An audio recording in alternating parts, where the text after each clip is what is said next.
the Greeks and how they were conquered by Philip, who was a Macedonian. I promise I will come right back to this. Philip, who is a Macedonian, and he conquered not only Macedonia, but then he conquered the Greek city-states. Not long after that, he's assassinated, and his son Alexander takes over. Alexander proceeds to conquer Persia and pretty much most of the known world.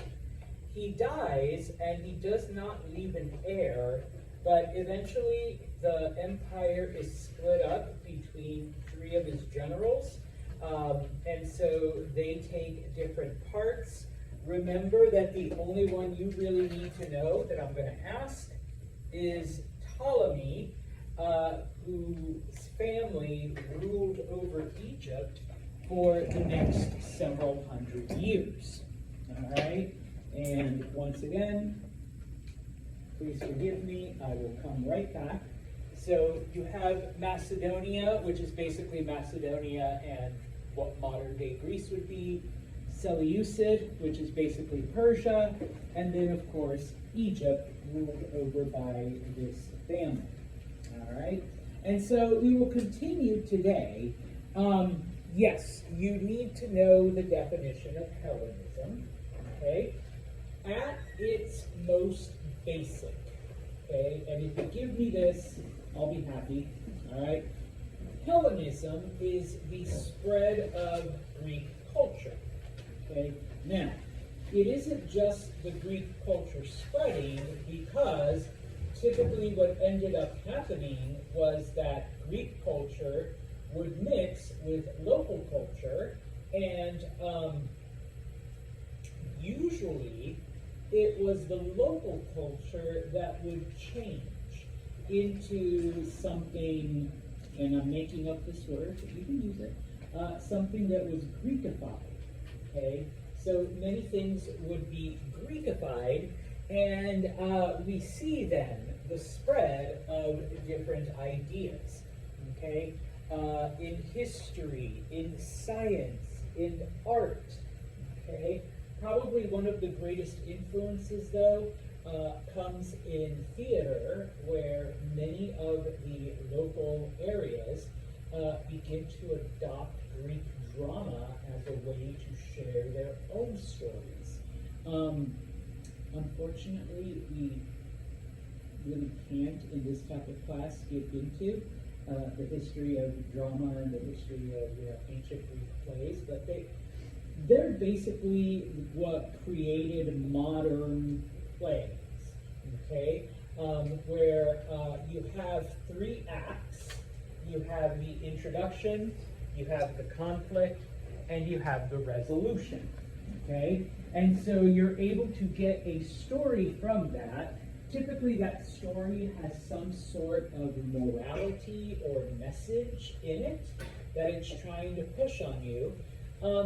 But before the Greeks, other cultures, yeah, they'd tell stories, and then, like, there you go, okay? Or whatever the situation would be. And so they adopt Greek storytelling, they adopt, Greek characters, and suddenly, all right, in Persia, in Egypt, in different parts of Asia, you now have Greek-style narratives. All right. Now, in addition, we also see Greek philosophy and Greek religion mixing with the local traditions, and so creating something completely new. And one of the reasons why is, I'm asking you, okay, Egypt we're going to look at, because theirs has one of the biggest influences over like future ideas and philosophies and whatnot, okay? One of the first things that happens, though, is as Greek culture spreads, obviously Greek language, okay? And so for about the next 1,000 years, Greek becomes the language of culture and education. If you're part of the upper class, if you're part of the wealthy class, if you're part of the elite, you speak your language, whatever language that might be, and you speak Greek. Okay? And so this is how a lot of that knowledge gets spread. And it's spread in the Greek language. Okay? So in many of the areas, both Greek and, in Egypt it would be Egyptian, in Syria it would be Syrian, and, in Persia it would be Persian, and Greek. Okay? So everything is basically bilingual. All right? Now, from this combination, we get a word like cosmopolitan, and no, not the drink, sorry to say, okay? But from the Greek word cosmos, which means universe, and most of you got this right, polis, which means city. So a universal city, we get this new description, especially, once again, in Egypt, okay? Because Egypt becomes this cosmopolitan area where people from all over come for knowledge, for education, for training, okay? And once again, it begins to happen once the Greek mixes with the Egyptian, all right? Now, most of this happens in the city of Alexandria, and it is the most famous of all of the Alexandrias because in the ancient world it supposedly had the largest, most expensive library to have existed up until that point. Anyone know what happened to it? It burned, yeah. Not the best fate for a library. And back then, it wasn't books, it was scrolls, but still something. Library today would also burn. And then there was an earthquake, so the remains actually fell into the ocean. They kind of like if they just rebuild it. And that's the only way to dig it out of the ocean, of the Mediterranean. All right? And so we see this then. And like I said, probably one of the biggest effects, other than the language, okay, is that Greek drama, Greek theater, Greek, storytelling has this huge influence over the local narratives and the local histories, okay? And that's why I threw this picture in. Because yes, Alexander does build Greek-style cities throughout, the areas that he conquered, but in the areas that already had cities, like Persepolis and Susa and Baghdad, they build amphitheaters. They build Greek theaters so that people could put on these productions. And so in many cases, archaeologists have, oh, hey, we found the ancient city of Babylon. Why the hell is there a Greek theater in Babylon? Okay, well, that's because Alexander had one built there. Okay, so that people could watch plays and drama and all of this fun stuff. Okay, now, like I said, the reason why I ask you to remember, bless you, why I ask you to remember Egypt and stuff like that is because in many areas, Greek philosophy, Greek religion, Greek ideas mixed with the local, okay? And probably the most influential one is what ends up happening in Egypt, okay? Where different aspects of Greek philosophy, different aspects of Greek religion begin to mix with the Egyptian deities and the Egyptian gods and the Egyptian ideas, okay? We begin to see then that some of the main gods, like Isis and Osiris, begin to take on different roles. Their powers begin to change, okay? And they become more Greek. Let me take a step back. They actually start to become human. Because if you recall, it was the Greeks who first humanized the gods, okay? Whereas the ancient Egyptians, all had, God had, weird body. Other gods had, a mix of whatever parts, part man, part bull, things like that. Once the Greeks get involved, we begin to see, them taking a more human shape, like Apollo and Zeus and Aphrodite and all of that. Okay? One of the ideas that comes from the Greeks is this concept of personal salvation. All right? Now, if you want to fight me, go ahead. If you want to sick your preacher on me, oh, I'm sorry, this is just for you Christians.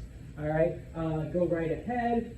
But the Greek idea of personal salvation mixes with Egyptian theology so that they come up with this concept known as baptism, okay, where you are literally dipped in the water so that you show your commitment to whichever God you are going to serve now. Okay, just remember we're still dealing with polytheism, all right? It is this idea that a couple hundred years later is co-opted by a small branch of Judaism, which eventually becomes Christianity. The idea of submersing yourself in water to show your commitment. Okay? It is an idea that comes from the mixing of Greek and Egyptian philosophies. All right? And these ideas begin to spread to other areas that have been influenced by Greek culture, which, as you will see, it spreads throughout the known world. Number one, the areas that Alexander conquered, but then it even goes beyond that into areas that Alexander never even touched.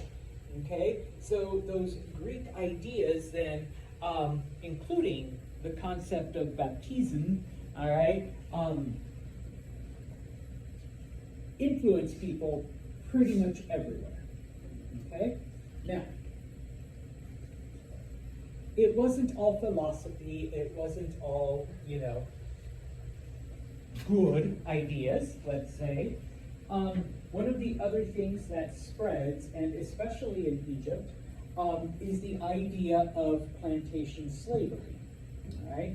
Remember, it was the Greeks who came up with this concept. Slavery, just as a quick rehash, slavery has existed throughout history, but for most of history, if your city lost to my city, then you would become the slaves. Okay, it's basically the losing side in a war. Later on, with the Persians and the Assyrians, you have debt slavery, where, Jenna maxes out her credit card and she can't pay back, so she sells herself into slavery until she can pay off her debt. Okay? Thanks, Jenna.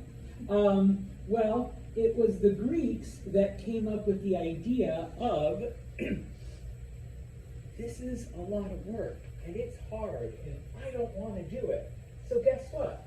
We're going to pay someone to go kidnap people, and we're going to use them to do all of the work that we don't want to do, or the work that's too hard for me to do by myself. Okay? And this way, all I really have to pay is for the people, I really don't have to pay them a salary or anything like that, and they're basically mine forever. Okay? Now, some people call it plantation slavery, some people call it chattel slavery. It's the same idea. Okay? Now, in this case, it comes about because of agriculture. Okay? Through most of history, and even, into some modern times, people were farmers for the sole purpose of not dying. You grew food so that you had something to eat. Okay? That was your goal. Don't die. Okay? So you planted, you grew food, you preserved it through the winter, hope it lasted, and then you just started all over again in the spring. Okay? But at different points in history, you begin to have people planting things not for the purpose of surviving, but to become wealthy, to make money. Okay? So, yeah, maybe you have a few animals, maybe you plant crops and things that you can eat, and so there you go. Okay? But one day, thanks Rory, Rory decides she's going to plant nothing but pumpkins. for pumpkin spice lattes. Okay, just pumpkins. All right, it's I know it's November 3rd, but we're still going to go with it. All right. She's not doing it because she loves pumpkins and is going to eat pumpkins like for the next 8 months, you know, through the winter and into next summer. Okay, this is done, okay, in order to sell those pumpkins. And though the money that you make from selling, okay, you use that to buy the things that you need and reinvest in your farm. Okay, now, one of those things, of course, is slaves. Okay, because pumpkins are big and heavy, and you know, I'm not going to do it by myself, and neither is Rory, and we don't have enough people to work the farm, and plus we'd have to pay them a lot. So it's just a lot cheaper, easier, more convenient to have our slave catchers, thanks ladies, go out, kidnap people, and sell them to us. Okay, so boom, all right. So we see the introduction of chattel slavery into the areas that Alexander conquers. Okay, finally, I guess you can say kind of a good thing. Okay, in those areas, we also see, because this is something else that the Greeks kind of came up with, was the use of money. Okay, the use of coins. Most of them were made of gold. Some were made of silver, and then of course eventually we started using other types of metals, all right? Because even though a lot of people used currency, you still had quite a bit of people that would still barter, okay? Now typically when you dealt with the government or when you had a big farm, yes, you're using money, okay? But if it's just between me and my neighbor Amanda, hey Amanda, I'll give you, you know, some of my carrots and pumpkins and celery if you give me some milk from your cow and maybe a couple of steaks. And it's like, okay, we're good to go. We do a nice little barter. Once the Greeks come in though, they're like, no, you guys can't do that anymore. You need to start using these pieces of metal, okay? And so we begin to see that change in those societies, okay? Now, like I said, all right, Hellenism, and once again, it refers to Greek culture, Greek idea, okay? It begins to spread everywhere that Alexander conquered, okay? No question. But pretty soon, it begins to spread into areas, like I said before, where Alexander never went. Okay, so from those areas that Alexander conquers, it continues. All right, it's spread. Okay, so yeah, in Syria, okay, Alexander conquered. You know, Alexander conquered, you know, many Jewish areas where people of Jewish faith lived. Alexander never went to Rome. Alexander never went to Italy. He never went to Carthage. But those areas, okay, also became Greekified. Okay? Now, where you see it happening quite a bit, especially in the parts that Alexander never conquered, was amongst the elites. Okay? Because once they saw places like Egypt and Persia adopting all of these Greek traditions, then the elite in Rome, the elite in Carthage, the elite amongst the Jewish people also wanted, you know, to be similar to these groups. They wanted to be, you know, a part of this culture, of this phenomenon. It's like, oh, you speak Greek? Then we need to speak Greek as well.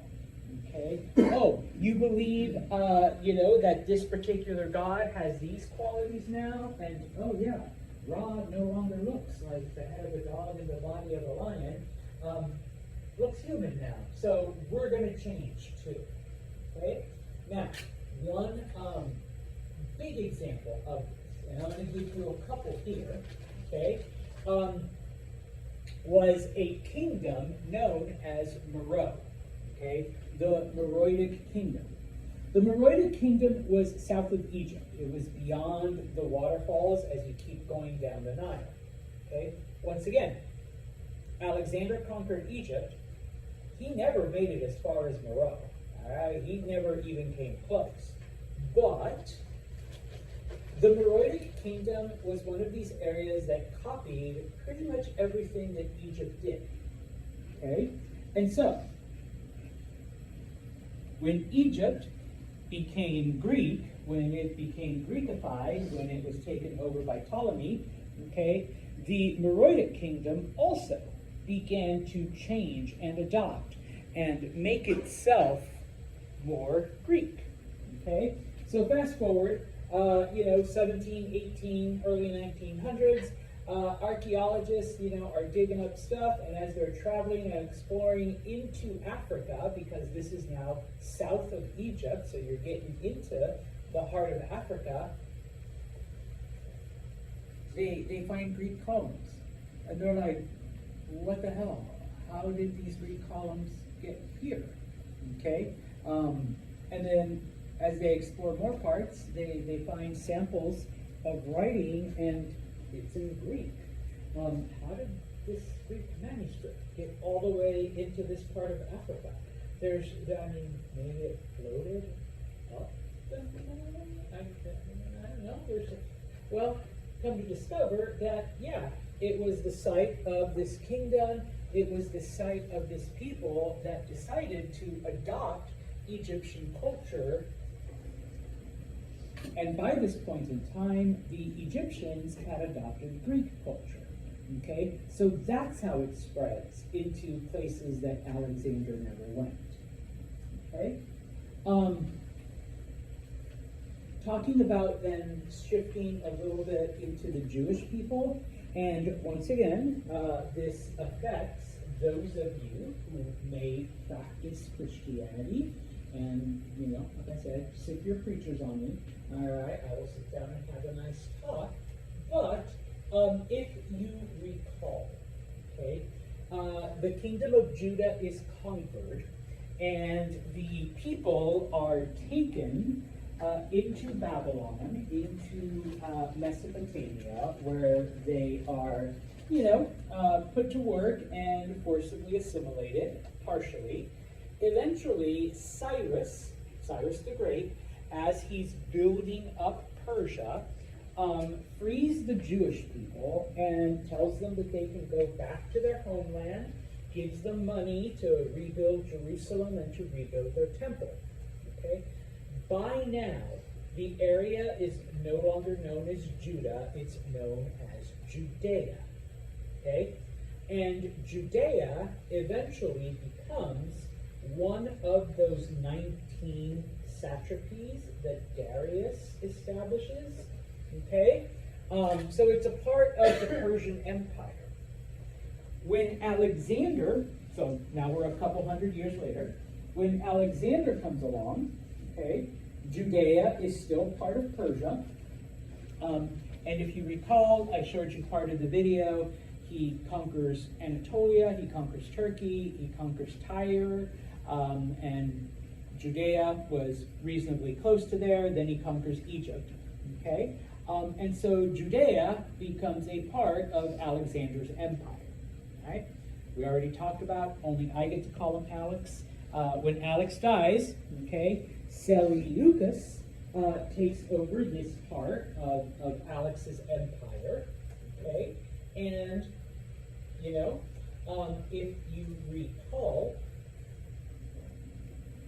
Alexander made it all the way to India, and he could have kept on going, but why did he stop?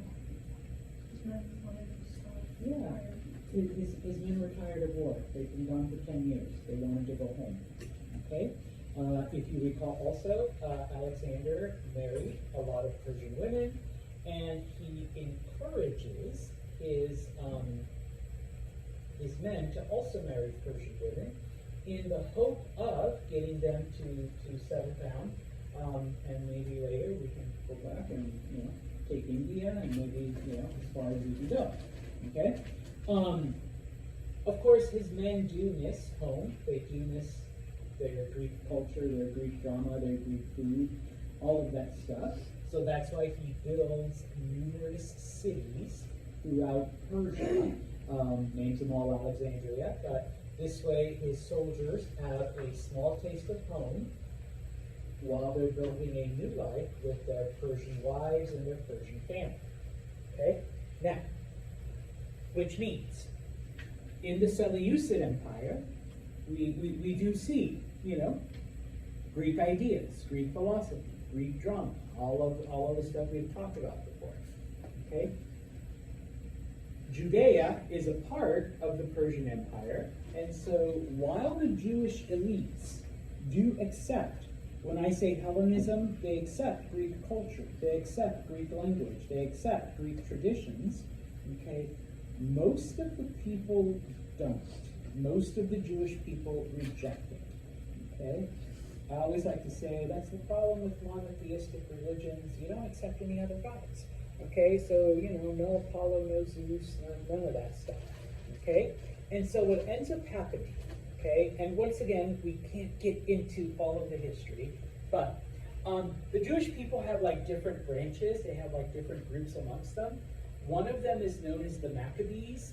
The Maccabees are a bit more violent, all right? They feel that the only way to be free is through military stuff.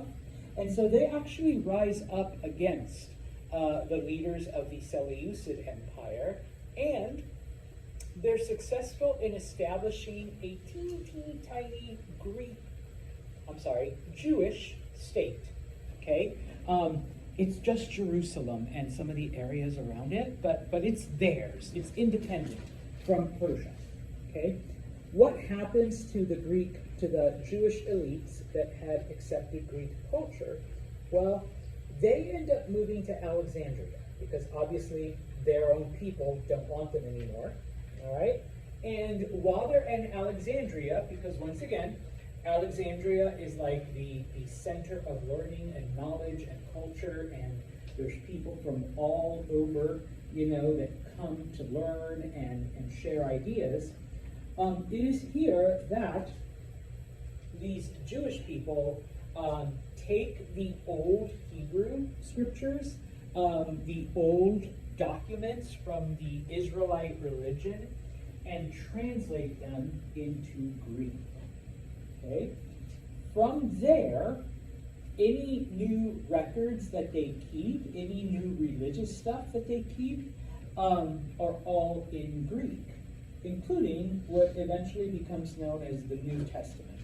Okay? So that those of you that have a Christian background, it's basically because of these Jewish elite who translated everything into Greek that made it a lot easier for Christianity to spread, 300-400 years later, okay? Because all of these writings were now in Greek, a language that, pretty much everybody's going to read and write for the next 1,000 years, all right? So it is these Jewish people then accepting Greek culture that translate all of these documents.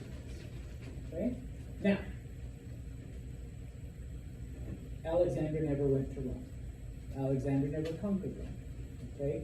In chapter 7, we will talk about the rise of Rome and the rise of the Roman Empire. But just to give you some background really quick and how Greece or Greek culture affects the Romans, in 330 BCE is when Rome begins to conquer other parts of Italy.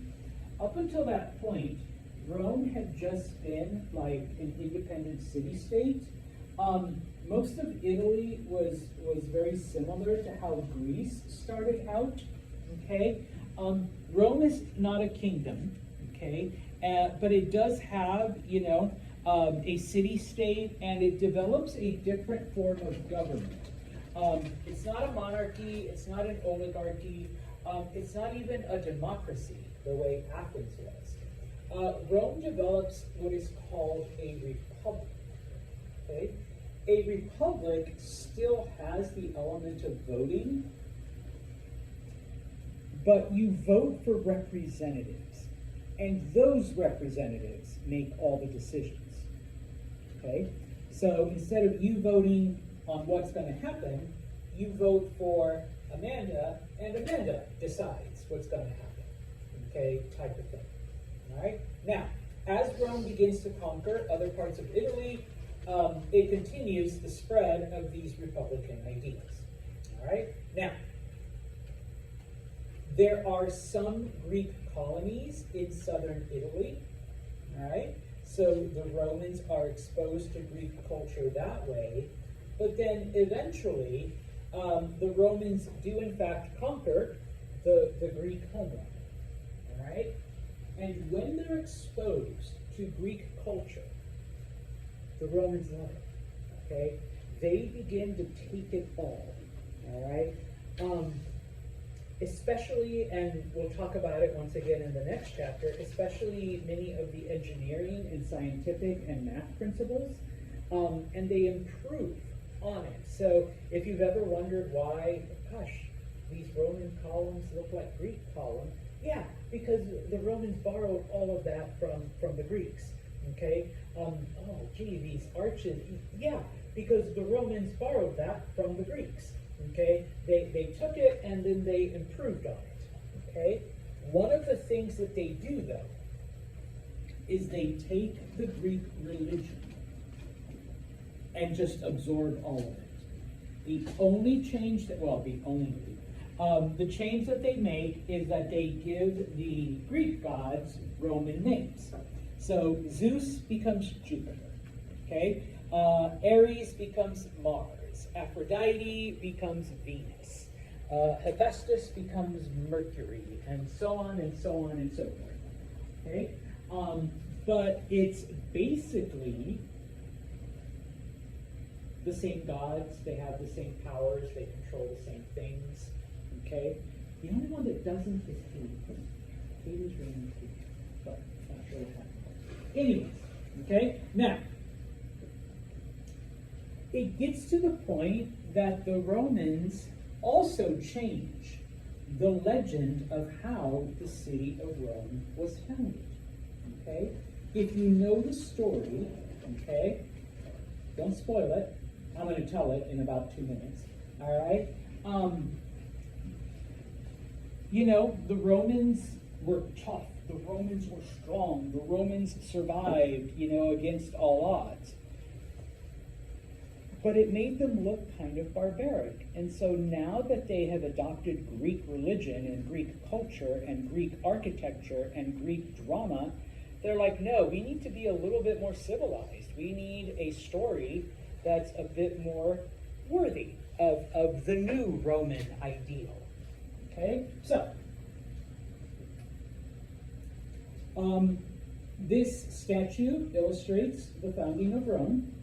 The old story, the old legend, there were twin brothers, Romulus and Remus. They were abandoned in the woods, and a she-wolf finds them and raises them, you know, giving them her milk, and that's how Romulus and Remus survived, by drinking wolf milk, all right? Straight from the wolf's teeth, okay? And so, yes, you know, we survived the wilderness. We survived, you know, being abandoned. You know, wolf. All right, we've got like the essence of wolf inside of us. That's why the Romans went out and conquered and did all this stuff. Okay. Oh, Romulus and Remus grow up. Romulus and Remus get into a fight. Romulus kills Remus. That's why the city's called Rome, not Rome. Right? So, boom, there's the story. Kind of barbaric. So, now that we've adopted Greek culture, you know what? Here's the new story. Okay? You remember the Trojan War, where the Greeks fought the city of Troy? Okay? Well, we got to go back to that. And even though he's not mentioned in the original story, there was a Trojan prince named Aeneas. Okay? Now, his dad was one of the king's brothers. That's why we didn't focus on his family, we just on the king. Okay? Oh, and it just so happens that his mom was Venus. Okay? Venus is the old Aphrodite. And on the night of the whole like Trojan horse thing, where the Greeks take the horse and they snuck it in, and then they go out and they destroy the city. Okay, Aeneas was helped by his mom, who's a goddess, to escape out a back door that wasn't mentioned in the original story. Okay, along with a small group of people, they get into a boat and they sail to Italy. Okay, now they go on all these adventures. There's like all this shit that happens. It takes them like, I don't know, like 8-9 years, but they finally make it to Italy. Okay, in Italy, they land and Aeneas meets a Latin princess and he marries her. And then depending on which version of the story you read, one of them says that their son becomes the founder of Rome. Another one says that it's one of their descendants. But either way, it's because of Aeneas.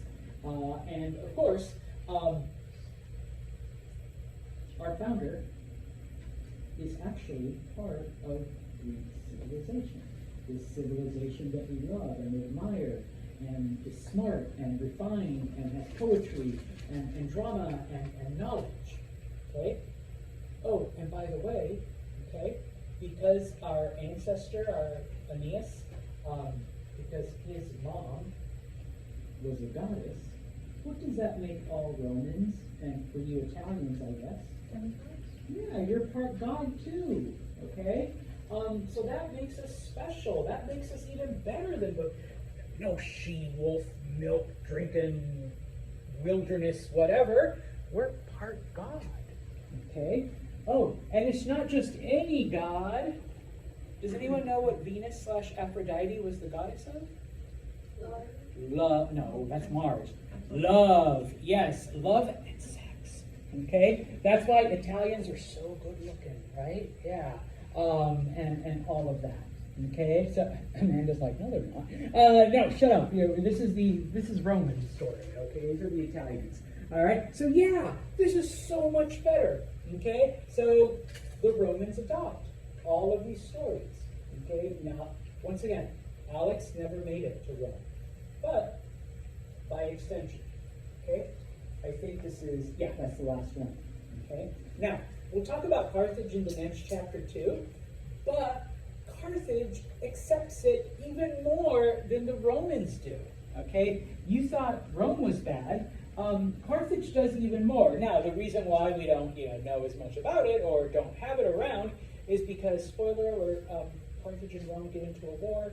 Rome completely destroys it. All right? But, okay, in addition to, all of the stuff that Rome does, the people of Carthage send scholars to Athens to study firsthand everything. Okay? And then those guys come back and say, oh yeah, we got ideas. Remember that Carthage was founded by the Phoenicians, all right? They come back and basically destroy, knock down everything that had any Phoenicianness to it and rebuild Carthage like a Greek city, okay? Because we went and studied Greek architecture and Greek philosophy and Greek ideas and Greek science, okay? So suddenly everything now, especially, their temples, because they adopt Greek religion, is all, it all looks like a mini Greece, okay? Now, and I apologize, because I've got to find the map, and I should have put one closer, okay? Here's the Carthaginian Empire, and if you notice, it's right next to Greek Egypt. Ptolemaic Egypt. Here we go. Where are you? There we are. Okay. And so Carthaginian women begin to model themselves on Egyptian women. Remember, though, that the Egyptian women are also doing the Greek thing. So it's a Greco-Egyptian thing. All right. Imagine a lot of Cleopatras, I guess. Okay, so Carthaginian women begin to dress and act and do this whole thing like, the Egyptian women who had already adopted Greek culture. Okay? Now, the Carthaginians, They inherited the Phoenicians' trading empire. All right, they continued that tradition, and so because of that, once again, archaeologists out of nowhere find Greek cities in southern Spain, and they're like, wait a minute, the Greeks never came this far out. What the hell? And it takes a little bit more digging and research to realize that it was the people of Carthage that built those, okay, as part of their territory. We see, Greek cities in the middle of the North African desert. Once again, it wasn't the Greeks that went out there. It wasn't Alexander. It was, the Carthaginians rebuilding and establishing this Greek culture. So, to finish off, like I said before, not only do the areas that Alexander conquers become Greekified, okay, Hellenism, all right, but areas that, Alex never went to. So pretty much the entire known world begins to adopt Greek culture. So, yeah, Alexander conquered a lot of land, but one of the reasons why he is referred to as the Great is because of him, Greek culture and Greek society spreads into areas that it had never, ever been before. And it alters, the culture of those areas. On Wednesday, we're going to talk about Asia, because even though he never made it beyond India, once again, Greek culture affects many of the cultures of Asia. All right?